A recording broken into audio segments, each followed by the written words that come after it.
welcome to Project Metal Music's YouTube channel with the host El Young, and we are here with Chris from the band Define Chaos. Welcome, Chris. Thanks for having us. Appreciate it. My pleasure. So, Chris, could you introduce yourself and what you do within the band? My name's Chris O'Toole. I play guitar in Divine Chaos. One of the original members. Well, I think the last original member left in the band. We've been going for years now. It's over 20 years. I haven't even been counting, to be honest. Is it 20 years? It's coming up 20, probably. I don't know. But we've been going a while, and I'd write like half the music and play half the guitar stuff, and that's it really. Cool. Let's dive into some questions. As a kid, what were you listening to? Oh wow, okay, right. So as a kid, I mean, I got most of my musical kind of influences from my father, and he was into things like Deep Purple and Dire Straits, Rolling Stones, everything from like Neil Young to it was a big mix. My dad had quite an eclectic range of musical tastes, and Black Sabbath, he was into Sabbath, so that was like the more metal thing that I got from him. He used to book Black Sabbath as a promoter when he was at school. I mean, moving on from that, I kind of got into when I was getting into my own like interest. It was like Nirvana. I was obsessed with Nirvana for many years. Sort of like went into just the general alternative stuff, probably in like the early 90s, like Red Hot Chili Peppers, Green Day, that sort of thing. And then Metallica was my sort of first venture into the heavier stuff. Got into like Metallica, Pantera, Sepultura. That was by like late 90s. I was getting into that sort of like 97, 98. I love new metal as well. That was kind of a big thing for me. So a big mix of stuff, to be honest, not just metal, Cool. So apart from your dad, was there any other people who influenced you to listen to music? Was it a friend or a sibling? I had a cousin, my cousin Luke. He lives in Newcastle now.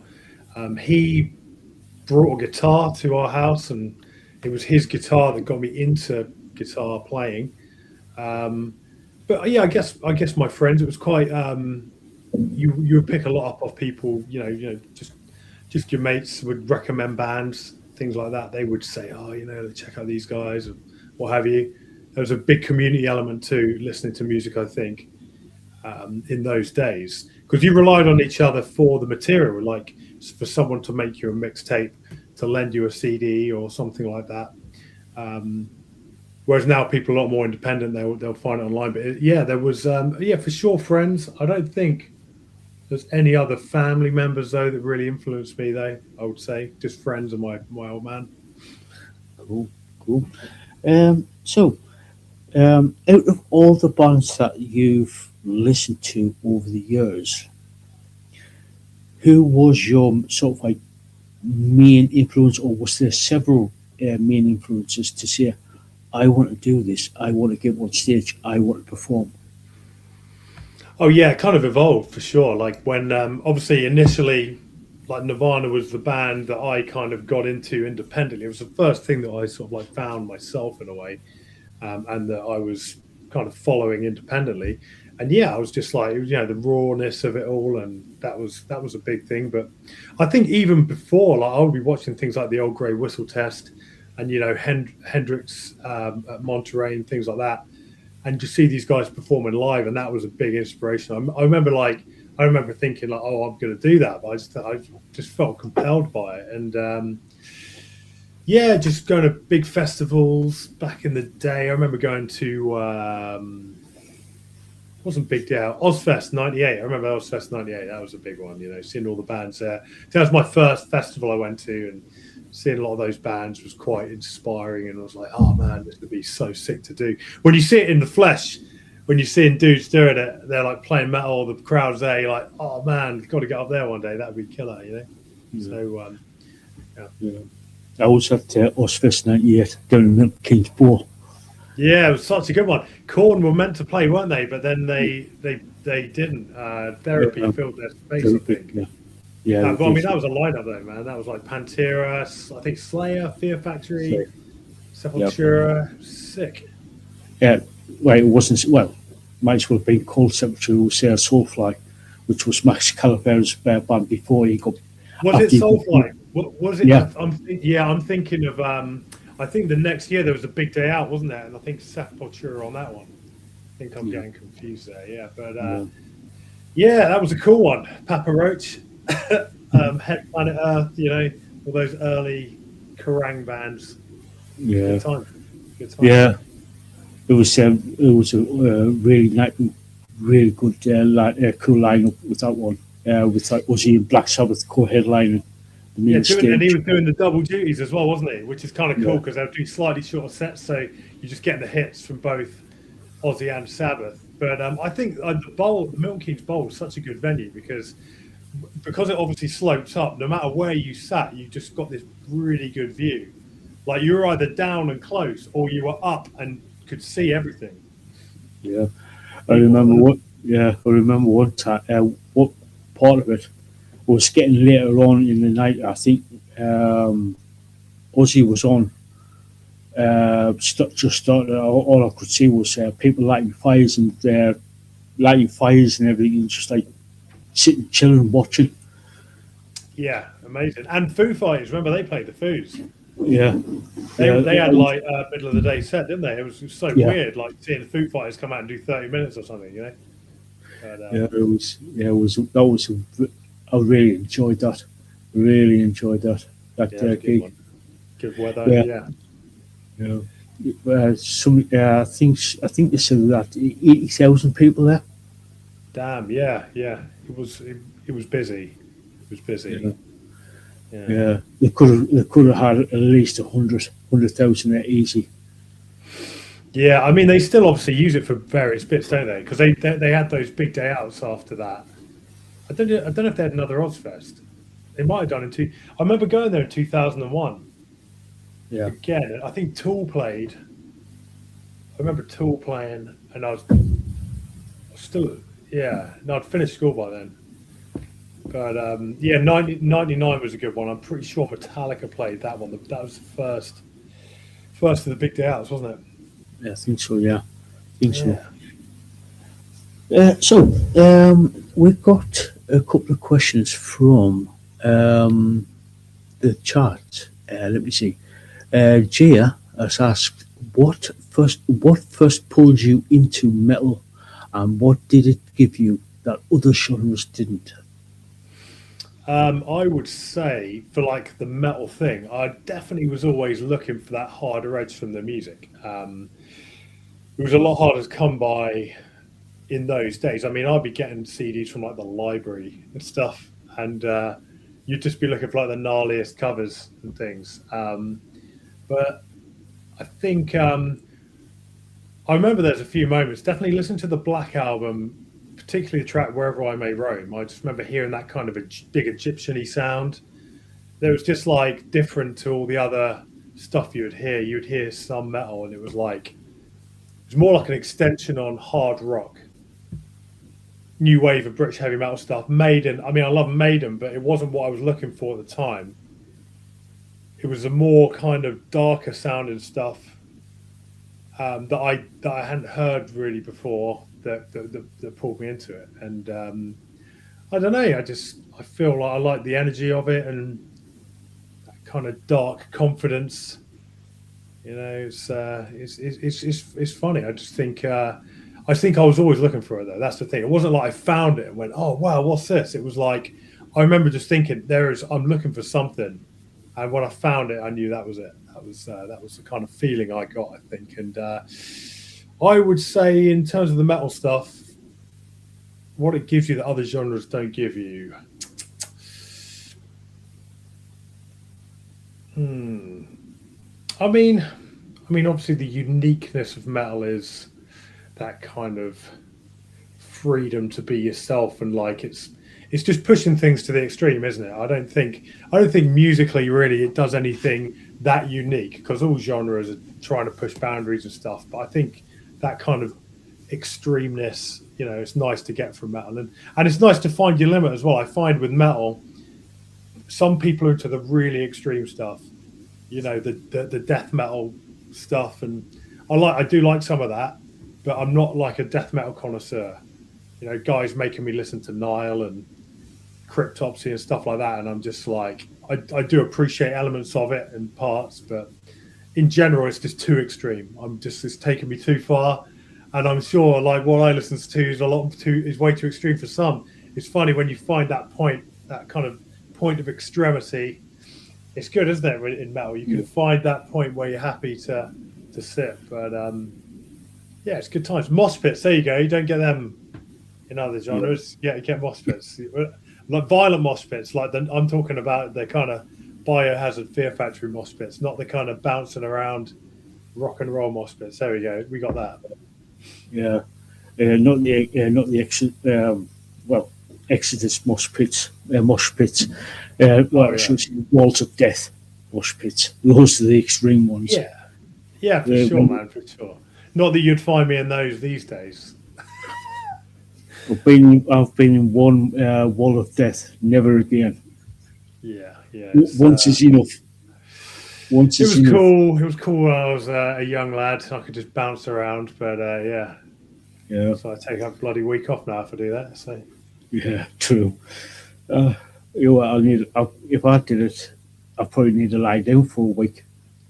Oh yeah, I mean I'll pull something easy. If I have ended up in a pit in like the last 10 years. Like every now and then I'll find myself in one, usually hammered, and then like the next day I've got like a black eye and I've got a bit sciatic pain and all of those things.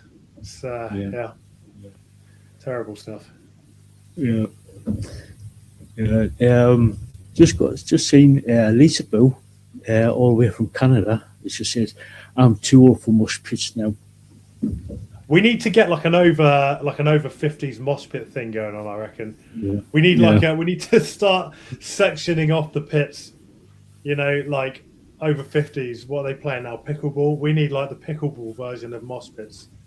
We need to find that. That's our thing now. Yeah, definitely. So we've got another question from Ozzy, as the name suggests, all the way from Australia. She asks, "Who inspired you the most?"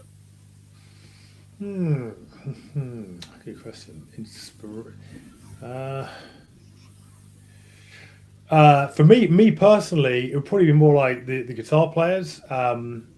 Because I'm sort of like more guitarist than anything really, and the really accomplished guitar players are clearly spent like hours and hours honing the craft to do a thing that very few people could do. That they were the guys that inspired me to kind of spend a lot of time growing up working on not just guitar playing, songwriting as well, and trying to write riffs. If I would say like I could watch like like Metallica Seattle 1989 live ship Binge and Purge tour, stuff like that would like inspire me to be in a metal band, but actually to put the graft in. That gave me like the feeling and the energy, but actually put the work in.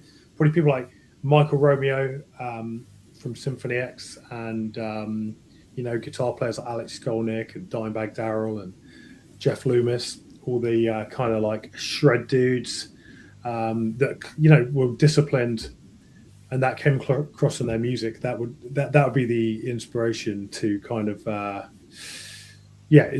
inspiration to actually do the work, I suppose I'm trying to say. Yeah, cool. Thank you for that, Ozzy, and for Chia as well. Thanks. So, were you in any bands prior to Divine Chaos? No, actually. I mean, I've played little projects and stuff, and as a sort of working musician, I play in like covers bands, function bands. Like just stuff to pay the bills. In terms of actual projects, not really. I mean, I've played for bands to help them with shows and stuff. But but on an official capacity, Divine Chaos is the only band I've like been in officially as like a standalone entity, I think. So yeah, it's crazy. The other guys have been in bands, other bands though. So our drummer Marius, he's playing at the moment for he's I don't know if he's in, but he's playing with Red Method at the minute.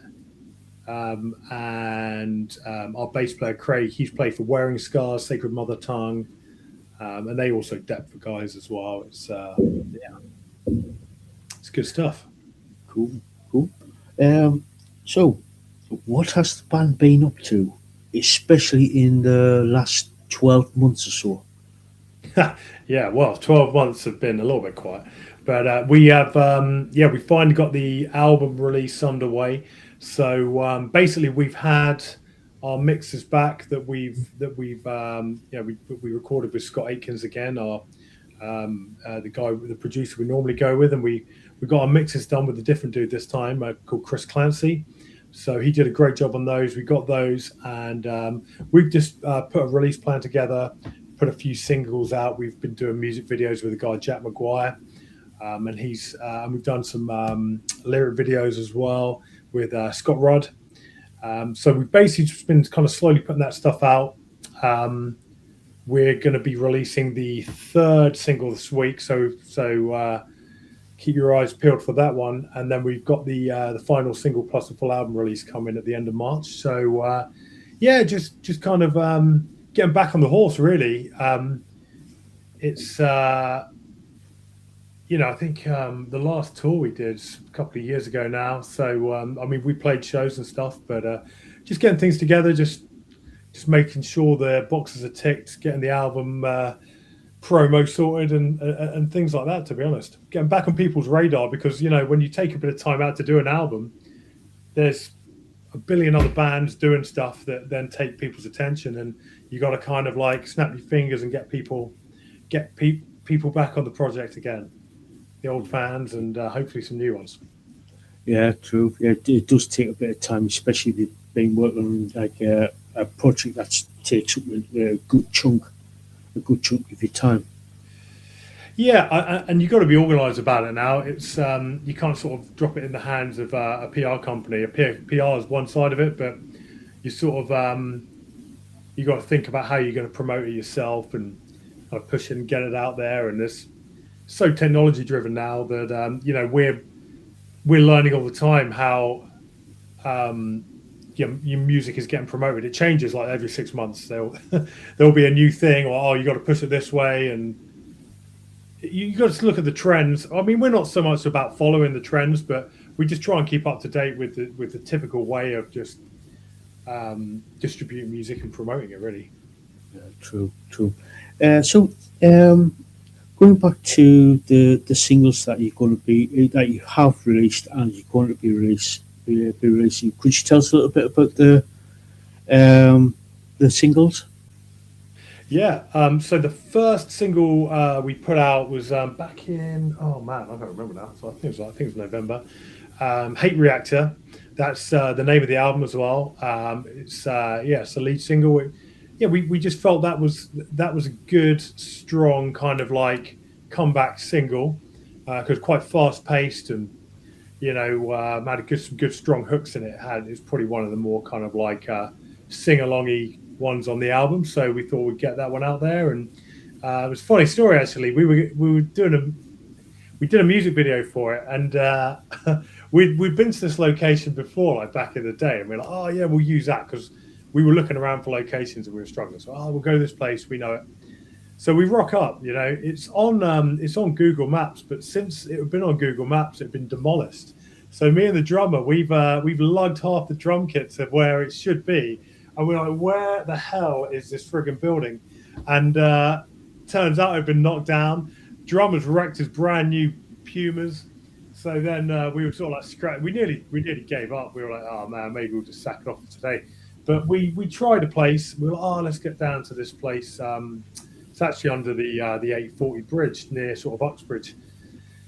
And just got down there, and it was kind of cool. We set up under this bridge. It ended up looking pretty decent. And I think Jack, the guy who filmed it, did a great job of kind of like blending a lot of this kind of generic war footage. I don't know if it's AI or what, but I'm quite sure it's just drone footage of kind of a war zone, and it looks kind of very. He's done a really good job of blending it with the footage of us playing to make it look like we're actually in a war zone. So I was really psyched with that. He did a good job. So that was the first single. We banged that out, got a good response from that one, and we were looking online, and all our kind of the listeners were back up and everything, got people's attention, and people knew an album was coming. So we went for the next single, which is actually for us a massive departure musically. It's more of a ballad kind of vibe. I mean, it's not a ballad, but it's got some slow acoustic guitar-y stuff in there, a bit more melodic. We thought, we'll get this one out because it will be like, a bit more sort of, to everyone's tastes. And turns out it like divided people even more, which was kind of funny. The song that we thought was going to be a bit more of a kind of commercial one, everyone's sort of like, it's a bit strange. But people have been into it. We played that one live. We played Southampton a couple of weeks ago and went down well live, actually. We were worried about that. We were like, how's this going to translate? Because everything that we've done previously has been really high energy stuff. And this is a little bit more, I mean, it's still high energy, but it's just like a different dynamic. But it translated really well. So that single came out. That was an interesting one. Did it in black and white. It's this place near Walthamstow, just hired a studio. This was under these railway arches. And again, it's Jack's idea. He just done the black and white vibe and came out pretty good. It's doing well. And next video we have, we've just got a lyric video for the next one. Scott Rudd again. And the single that's coming out this week is a little bit more straight up, old school Divine Chaos with a bit of a kind of hooky chorus. It's good. Looking forward to getting them out, Cool. So could you tell us a little bit about the album, if you can? How many songs there is and stuff like that? There is I should know. I think there's like 9 or 10. It's funny. We normally it's more to do with like how long is it? We want to just make sure it's over 40 minutes, which I think this one is well over. I think it's like 50 minutes. It's good length for us. We're normally a bit slim pickings with that, but so I think it's 9 or 10 songs, and when we go to write an album, there's no like overarching we're going to do. It's going to be about this. There's really no brief. I think if there was any kind of like focus, it was more like, we're going to try and get more hooks in there, keep people interested with the songs, less of the kind of 20-minute long ambient soundscape stuff. Just try and get to the point of the song. And there was that. We definitely refined the songs. We just cut them all down, halved a lot of the sections, just kind of give it a bit more impact. I mean, there's a whole range of stuff on there. When we do an album, we try and make sure that the songs don't all sound, there aren't like loads of the same type of tune. Like if we had 3 or 4 songs that were the same, we would just like put a couple on the next album, opposed to having them all on one album. We try and keep the listener interested that way. But there's a lot more singing on this album, like melodic singing, than we've ever done. And it's not in a kind of kill switch engage way. It's a more kind of Chuck Billy, James Hetfield kind of vibe. So that's been interesting. Is writing with that dynamic. It's like a whole new palette to kind of work with. It means that before, because it was all shouting stuff, we would have to put the melody in the guitar. The hooks and the melody was in the guitar, and the vocals were kind of just a rhythm, almost like a rhythmic element on top. So now you've got to leave space for that and think, Jut's probably going to want to do something here. So we can always add to it afterwards, but here's his little singy bit, or like something that's going to allow him to be creative. We had the songs mostly written, but then when we went into the studio, we made quite a lot of changes with Scott, the guy we record with. He played the Stamping Ground back in the day, so he knows what he's doing with the songwriting stuff, and he's worked with loads of great bands and a lot with melodic vocals, and he just kind of questioned some of the choices and the arrangements and stuff like that, and we listened to him and kind of put it together in a way that everyone was happy with. Yeah, it's Cool, a good process. cool, cool, cool. Um, have you got a date for the? I know you said it would be coming out in March, but have you got a release date for the album? You'd think I'd know this, wouldn't you? I know.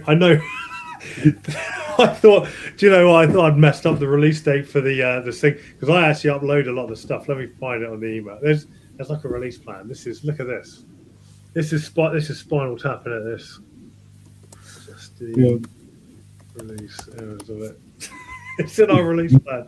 I swear we have one. I'm not making it up, and I should know because I've already uploaded it as well.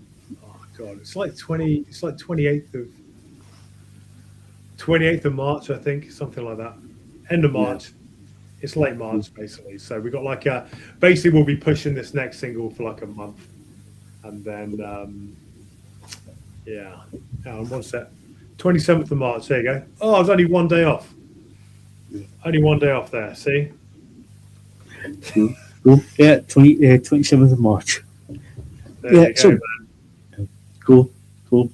So, um, is there going to be a release party for the album, or is it? Yeah, we talked about doing that actually. We might do. There's nothing planned, but we may well do. It's just if everyone's about, we could do it. Maybe we'll do something. It would be nice to be fair. Yeah, just Yeah, like a cool. listening party or something, and even if it's just like we do like an online one like this. That's a good point actually. We could do. We could all hop on a call and shut the album on and let everyone rip us to pieces. It's all good. Yeah. That's one way. That's one way. That's what he tends to. That's what he, Yeah. Yeah. So, we've got quite a few questions from the chat here. amazing. Oh, got another one coming through. Keep them coming, guys. Keep them coming. Gia has just asked, what's been the most unexpected reaction you've had from a crowd to one of your songs? Well, it's interesting actually because like we haven't done it so much on this album, but before this album, we would actually play songs live a lot before we even recorded them. You know, so we would end up kind of like working off the live energy to work out if a song was good or not. A lot of bands don't do it that way around. They'll just like go in the studio, lay it down, then they'll tour the album and then work out if the song's any good. But we tried doing that the other way around. But I think definitely songs like "Murder for Sale" when you'd have people singing that back. It was like, oh shit, people know this one, you know. So that was kind of cool. And as a single, I mean, we liked the song, but we didn't realize how much other people were going to like that tune. That was a surprise to all of us. So that was one. Surprise live. That's a good question. I mean, normally people know what to expect when they kind of comes in. But what's the question to one of our songs specifically? Okay, cool. Like I say, most recently when we played "Condemned to the Void," when we played in Southampton, that was good because the reaction was cool for the song. Quite a lot of the times, some unexpected reaction. You see them all in there doing this like rowing the boat thing in the mosh pit sometimes now. Yeah. I mean, I didn't expect that. You know, I don't know. We definitely had unexpected things happen live, but to one song specifically, I don't think there's been anything too crazy, anything out of the ordinary. Unfortunately, maybe soon, maybe this next album, we'll, Yeah, we'll, true. we'll have a good one. Yeah. Thank you for that, Gia. Got a question from Lisaboo. She asks, what is your process for writing your songs? What comes first? Well, we tend to the music tends to come from me and the other guitar player Matt. So we'll just kind of sit around, like I'll be sitting somewhere like this, and you get your guitar out and you just basically just like you'll just be riffing away, and then you'll come out with something that you like the sound of, and when you like the sound of it, you will put that on. I just record it to my phone basically, that I'll have like a whole like bank of stuff. I'll have like 300 riffs on my phone, and then you listen to those back and be like, oh, this one's good, this one's good, and then you organize them. I usually just organize mine into like BPMs and stuff like that, and when stuff works together, start piecing a song together. That's the vibe really.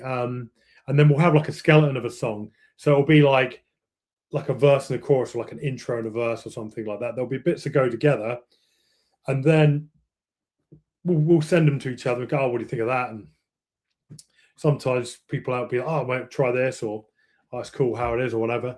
And then we tend to just give them to our singer Justin, and he will come up with, you know, bits and bobs, some hooks, some sections.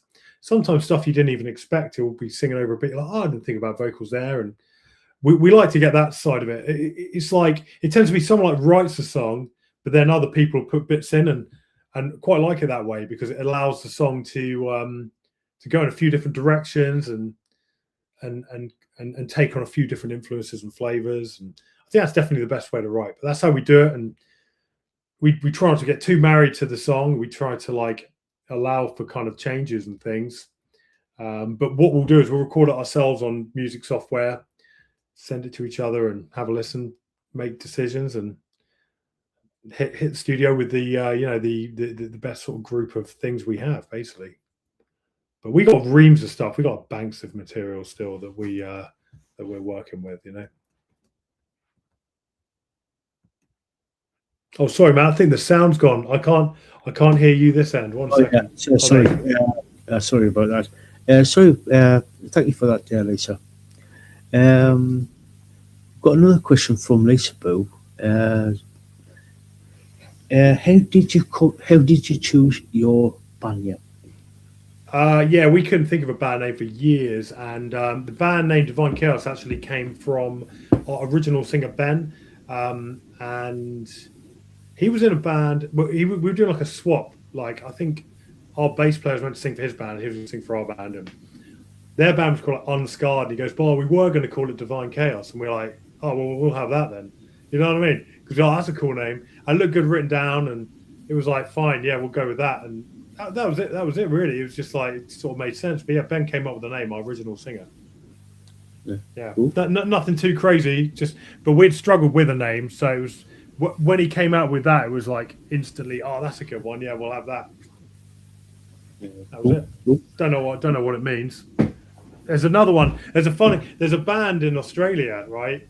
And guess what? They're called Chaos Divine. So they're like the upside down Divine Chaos, which is apt, being from Australia. So there you go. Cool. Got another question from Gia. She asks, "Do your songs feel different live compared to the studio versions? If so, in what way?" Mainly in the way that we can't play them live, you know. But no, we can just about do it. No, it's I don't know. I think we're not a million miles away from the studio versions. Like, we don't use too much extra orchestration that makes it too different. Like, you know, loads of bands, especially now, like, people are just drenching the production in layers. And yeah, you go and see it live, and it will just sound like totally different. But when we record live, it's just like literally two guitars, bass, vocals, and we have started actually layering up the vocals. I think that's going to definitely be a difference with this album, is the amount of vocal layers we're doing a lot of the songs. As we'll try to fill them out. Me and Matt will sing bits, and but that might be a little different. But I think for the most part, it's pretty straightforward. We try and stay true to the track, and we don't improvise too much. So feel different live. Well, I mean, we play to a metronome, so bloody feels exactly the same. We're kind of boring, you know. There's no, we're not like a blues band. It's just friggin' like count it in, there it is, bang it out, you know. Trying to be all perfect and precise, like a bunch of OCD dickheads. But Yeah. Cool. Thank you for that, Jay. Got another one from Jaya. She asks, tracks like dyslexia's kicking in. Condonement to the Void. explore themes of anarchy and despair. Where did the emotional core of the new record come from? Yeah, that track's condemned to the void. Yeah, there was a spelling mistake on that. I think when we uploaded it on the YouTube, but it's I mean that track specifically was inspired by our singer's friend that died. So that was obviously like a personal um, edge to that particular tune.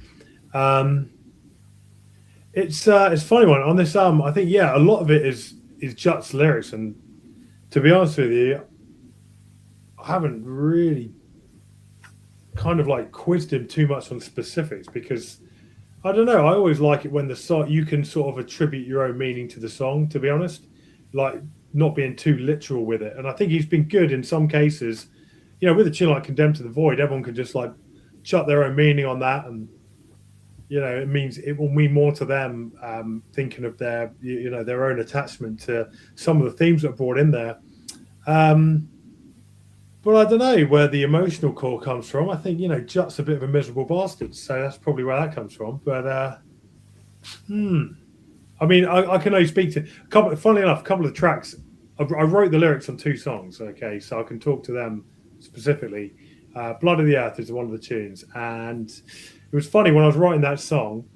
We had a lyricist prior to obviously when Jut joined the band, and it was almost like you know he was a really good lyricist, and we would always try to like emulate him because it was like the sound of the band, and it was just like I sat down to write this song, and I just remember sitting there trying to emulate this old lyricist and thinking, I'm doing this again, and it was almost like I'm not. This is the last time I'm ever doing this, and I just did this kind of like I don't know. It was almost like a tongue in cheek kind of thing. It's not a tongue in cheek song, but it's just like the way I wrote it was kind of like not disparaging, but just like fucking hell, I'm doing this again.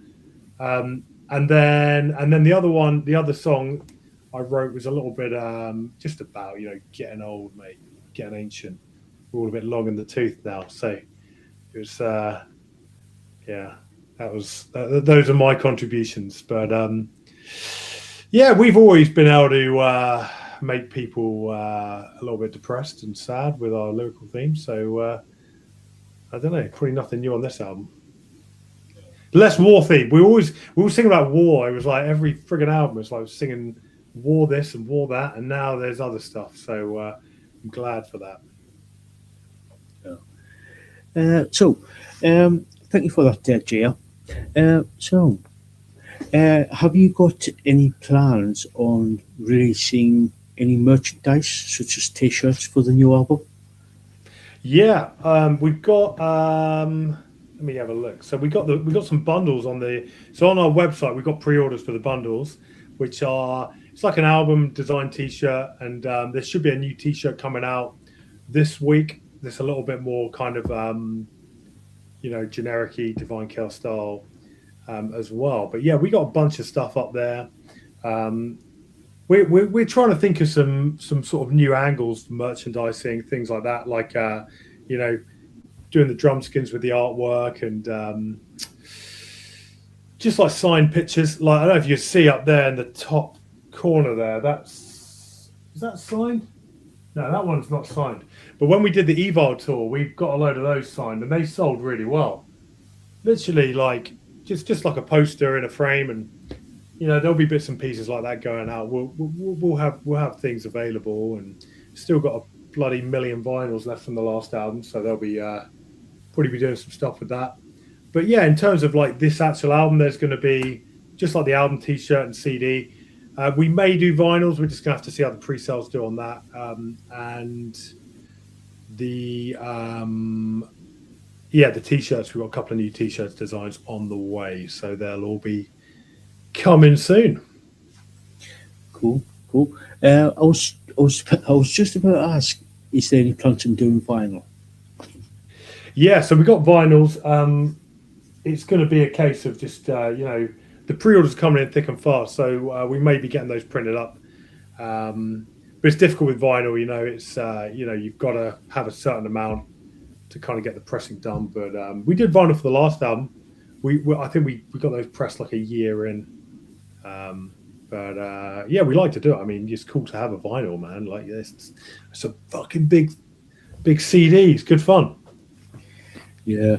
Plus, you can actually read all the lyrics. Read all the lyrics on the on the sleeves and everything, and you look at the art Yeah. whilst listening to the album. I think yeah, I'm not 100% sure what we actually have on the inlay on ours. I'm pretty sure there's like a black and white lyric thing inside. And the last one we got done, it was like a coloured vinyl as well, which was cool. You know what I Cool. mean? All that stuff is people love it, so we like doing it. Cool. I've got a suggestion from Lisaboo. Badges, pins. Badges. Yeah, like little what you put on your leather jacket or little pins type Oh thing. right, sorry, I thought you meant badges, like the nocturnal kind of Yeah. British skunk looking thing. No, yeah. So yeah, I mean, yeah, we've had patches as well. We've had them before for sure. Yeah, the badges and patches and stuff like that. I think it's like when we get back out on the road, we'll have a good selection of stuff. It's just like when you're gigging sporadically like we are now, you're just sitting on a load of backlog. And but yeah, we should get some of that stuff done. We've had lighters before, and yeah, those are random things. Yeah, we'll get the badges done. I know people like chucking them on their bags, and good thing about a badge, you can change it between different items of clothing. It doesn't have to be all on the same one. So yeah, no, Cool. Yeah, appreciate the heads up. yeah. She also says love them. Yeah. Oh, she's a collector then, yeah. Yeah, Good stuff. Good stuff. Yeah. Yeah, I went to I don't know if you know Rebellion Festival in Blackpool. I've heard of it. Yeah, there's loads. That's like yeah, it's like more of a punk thing. I've been there a couple of times now. That's like every band. They just tons of badges in the merch section. So yeah, get those printed up. I remember making badges as a kid. Do you ever get the frigging machine that used to pull down? Do you remember that shit? Yeah, Remember I that? do, You would yeah. just like draw a picture and just do that. Yeah, Good times, mate. Where are they? Where are they? I haven't seen yeah, them in a long time. It's like yeah. Frogspawn. I haven't seen Frogspawn for millennia. I swear, there's certain things that have just disappeared from reality. And yeah, what's going on with the badge machines, man? We need to, um, get them Yeah. back in the game. Yeah, people still make them.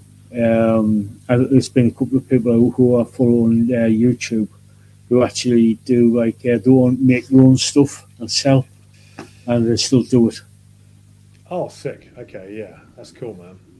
Just sitting there pumping away. Yeah, yeah. So, uh, is there any plans on doing a full UK tour? Yeah, so we're looking into it now, just kind of what our kind of live situation is going to be. Talking to a few booking agents and weighing up options. But I mean, we'll be getting out there. We'll be. Yeah, I think. Yeah, UK tour's got to happen. I mean, we've played the UK a lot, but obviously with the new album, we need to get back out there and just start hitting up those venues again. So we'll be doing it. No specific plans yet, but yeah, we'll be on the road. Hopefully by the end of the year at the very least. So yeah, we'll be Cool. out there. Cool. So, if you had the finances backing you, uh, everything is aligned. You got all the band, or you got all the band members together, and he says, "Right, we've got this set of dates free. Would you tour would you tour the Europe or go over to say Canada or down in Australia for a tour?" I mean, yeah, that would be the dream. To be honest, I mean, obviously we toured Europe quite a lot. We've done pretty extensive tours over there and festivals. So I'd love to get back out there. I'm not too sure what the rules are now because I know things have changed a lot for bands when it comes to playing live in the European territories. So we'd have to look into that. I mean, it's like that's the thing for the smaller band. You're paying money now to get out there and do it. You've got to get permits and things. But I mean, regardless of that, if the opportunities come, we're gonna be out there, and hopefully festivals. What will be ideal is if you get a good festival day out there and get a few gigs along the way. But I mean, if the opportunity presents itself, I know we'd love to play everywhere and anywhere that will have us. America, Australia. I mean, Canada for sure. Even a place like India. I think we nearly. I think it was COVID put the shut it down, but we were going to play India at one point. It was all kind of organised. There's been stuff in the pipelines like that, but we haven't played Europe since what's that 2017, 2018 maybe. I think it was Gotham. We played Gotham Festival. So yeah, I know. I think we played Metal Mind as well, 2019. But it's been a while, man. So we want to get out there. Cool. Lisaboo said definitely Canada. Hell yeah, we're up for it. Aussie Australia, yeah, I got some family out there as well, so it would be good. It would be good. I mean, you're talking about countries that I've not been to that I just want to go anyway. So if we can combine that with the tour, I'm in, and I know the boys would be up for it. I know they would be. Cool. We've got a couple of questions. Lisaboo has asked, do you have a favourite venue? And also, do you have a dream venue to play at? So yeah, I would say like it's a bit of a depressing answer because like my favourite venue growing up was always the London Astoria in Charing Cross, and I saw so many good bands. I think I saw Iron Maiden play there once. Saw Sabbath play there, the Astoria, right? You know what I mean? Crazy stuff. And I was always like, oh man, I'm gonna play Astoria one day. I really want to play Astoria. Friggin' knocked the damn thing down. So that's never happening. So yeah, I mean, like nowadays, there's venues we like playing. Usually, just ones that have a nice, good acoustics and aren't too big, aren't too small. Get a good crowd in there.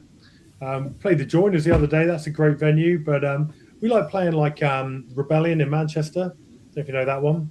It's a good venue. I tried getting tickets to Arch Enemy over there, but like they sold out in about 2 seconds. Yeah, that's a good one. Yeah, I'd say Astoria was always a dream. I mean, we always wanted to play Bloodstock Festival, which we've done. So that's at least one we can tick. But yeah, just like just some of the bigger festivals, things like that. It'd be great to play at Wacken, something like that. That'd be a mega one to do. I mean, two of the guys in the band have played Wacken, so it's at least they got that. But if Divine Chaos make it to Wacken, that'd be a good thing. Yeah, cool. Thank you for that, Lisaboo. You just mentioned Arch Enemy. What's your thoughts about Melissa White Plus leaving? Oh, my thoughts. Yeah. Okay, so I didn't even know she'd left until what was I looking at? Oh yeah, there was just like, oh, Angela's going to rejoin Arch Enemy. I was like, oh, so she's left. I mean, to be honest with you, I sort of stopped listening to Arch Enemy after Anthony's Rebellion, really. But I listened to the new single last week and saw the singer, and I was like, she's sick. The new singer's really good. Yeah.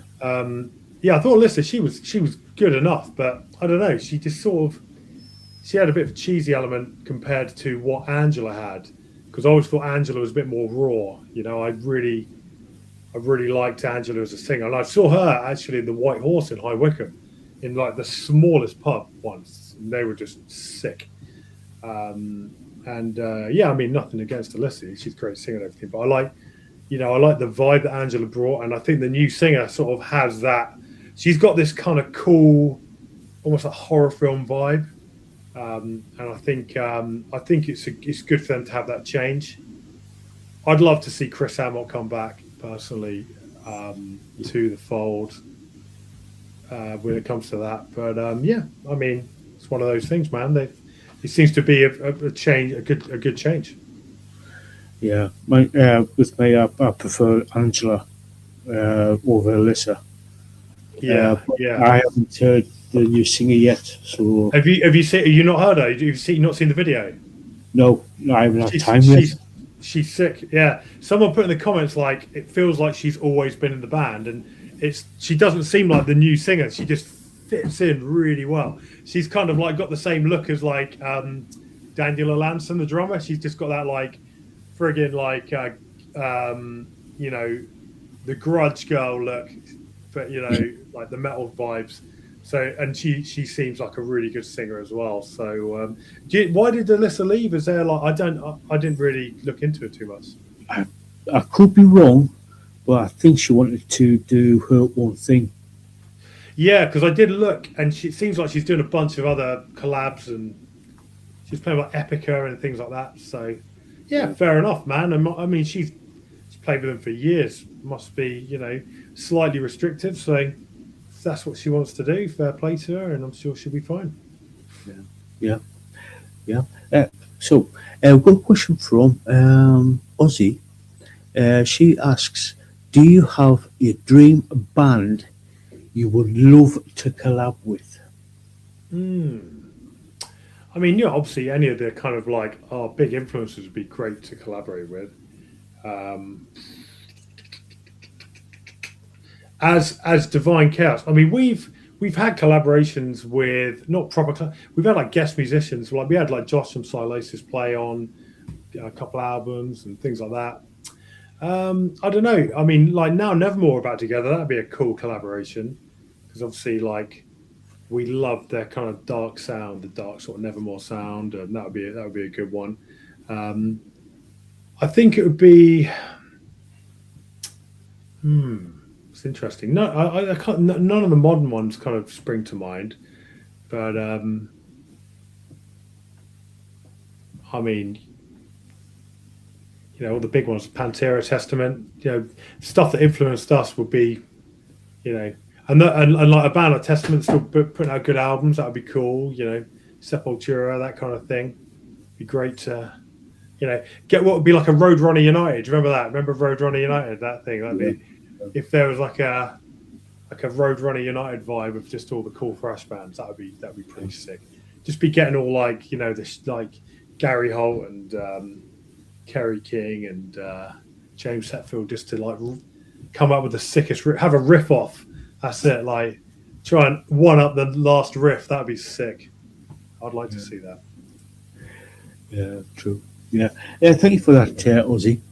Um, Gia has asked, has anything ever gone spectacularly wrong mid-set, and did you handle it like pros or just embrace the chaos? Yeah, so like the big one that went wrong for us was, I mean, it doesn't like people were cool. Like no one even noticed actually. Like when we got off stage, everyone was like, "Oh, it was really good." But we played main stage Bloodstock and we had some technical issues. Oh god, it was brutal, mate. Because we just come back from it was just after COVID, so it's like 2021, and Jesus Christ, it was busier than it usually would have been at that time for a band like us. It was like quite packed because it was like the first bands on the main stage, and then you had Acid Rain on after, and people were there ready to watch some metal, And yeah, we just had some like problems with our monitoring, and we got through it. I mean, it was just stuff we noticed really, but it just throws you a bit, doesn't it? And just like oh shit. But I would say for the most part, we've been relatively lucky with gigs. Other than that, we normally just get through it. You just plow on. I guess we handle it like we do a bit of both, really, and then just whinge about it afterwards. And then it's a funny. I always say like you only ever talk about the shit that goes wrong, don't you? You never like when you do an amazing set. You never like, oh, I remember that really good set. You never talk about that shit. You always talking about when you look like a complete dickhead. That's always the best stories. So it's bad at the time, but you get a good story out of it. So Yeah. it's all good. It's all good. Yeah, Gia just said, so you handled it like pros. Maybe. Yes, thank you for that, Gia. And we've got another one from Gia. What do you eat on tour? Gourmet strategy or petrol station roulette? God, it's brutal, isn't it? Because like you just sometimes need the calories. I think if it's a long tour, you've got to sort of pace yourself. If it's just a couple of shows, then you just go for it, don't you? Um, I mean, like if you get stuff backstage, tend to just get like, beers and a few things to keep you going. I don't know, Pete. We're always big pizza fans. When we did, it was so good when we did the tour with Venom and Vader back in 2015. The tour manager, every single gig we played, I don't know how he talked the promoters into this, but we had like 10 boxes of pizza after every gig, and that was killer, man. I was just after every gig, boom, there it was, box of pizza. That was sick. But I think as the years go by, we're trying to be a bit more sensible with the calorific intake and the content of those calories because yeah, metabolisms aren't what they were. Yeah. When you're in your 20s, you can basically eat what you want, but as you get older, Yeah, you can't our old eat. singer, he used to work for Nando's, so we would sometimes like use his staff discount and get Nando's. That was a lot. That was a big one we used to do back in the day. We used to love that. Yeah, cool, cool. Um, Lisa, Lisa's just said yes, pizza. Gia said pizza. So yeah, Just had one about an hour ago. thank you for that, Gia. Um, so, where can people find you on social media so they can keep up to date?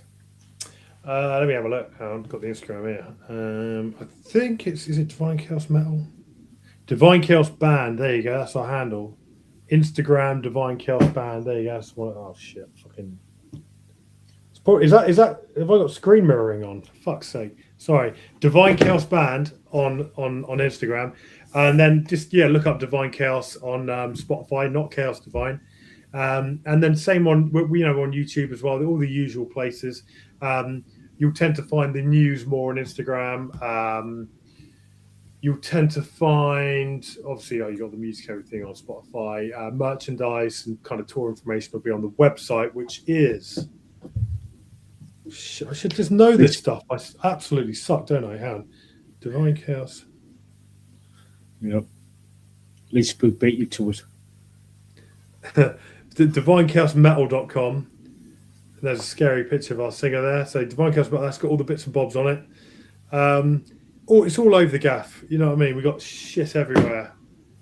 Yeah, cool. So,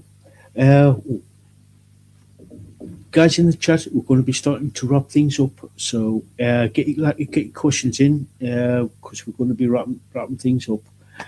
So, have you got any advice for people who want to become a musician? Yeah, pretty much. Well, a couple of things. If you want to become a musician, you've got to be going into it for the right reasons. You want to be doing it because you enjoy being a musician, and you want to do it if it's good or bad. You just want to be happy to do it. Like I do. I make money through music. It's not the most glamorous thing, but the fact that I can pay my mortgage holding a guitar is enough for me. Um, and I'm grateful just for that alone. So everything on top of that is a bonus. So if we get a good show or if, something goes well, then I'm just extra psyched on that. You don't want to be chasing anything. Just enjoy the process. Enjoy the fact that you are being a musician. That's what it's all about. So that's number one, is just like get into it for the right reasons. If you're getting into music, if you're getting into instrumentation or playing music just for like finance or any kind of accolades, do not do it. It's not what it's about. And I would say if you're like trying to progress and it's just network and meet people, and just be active, just be putting your stuff out there, and then people will come to you. People are always looking for drummers, guitar players, singers, all that kind of stuff, and you just got to market yourself initially and find the right people, and just get out there and play and do all that kind of good stuff. And but yeah, I think number one, being it for the right reasons, and then regardless of what happens, you'll be happy whether you're just playing guitar at home or whatever instrument you play. You'll be getting something out of it. Or if you start playing live and things are going good, then you'll have a good time too. Cool, cool. Sound advice, that sound advice. Lisaboo has just said, thank you so much for coming on. Really enjoyed this. Oh man, thanks very much. No, I appreciate your questions. That's really really grateful for your interest and things like that in what we're up to at the moment. It's and obviously we appreciate kind of like core music fans like you guys who are actually paying attention to some of the underground stuff, because I think it's just so much. It's just all like the heritage acts that just people are focused on the old, and a lot of the new up and coming stuff, and the stuff that's a little bit more on the underground side does it's a struggle. And so when you guys are shining a spotlight on us, we appreciate it. We try. Ozzy says, thank you so much for coming on. It was awesome. Queen of the Roots. I'll see you soon, hopefully. Jay says, this was very enjoyable. Great answers. All the best wishes for continued success. Oh, thanks very much. Is that my mum? Is that my mum there? She no. No, thanks a lot, man. I appreciate it. Jay has just said, I'm new to all of this. These guys are pulling me in. Oh yeah, no, that's keep your eyes peeled. There's plenty of some more tunes coming your way. So thanks so much. Appreciate it. So Chris, we're going to be starting to wrap things up. So cool. Guys in the chat, thank you so much for the questions. So Chris, have you got any final words before we go?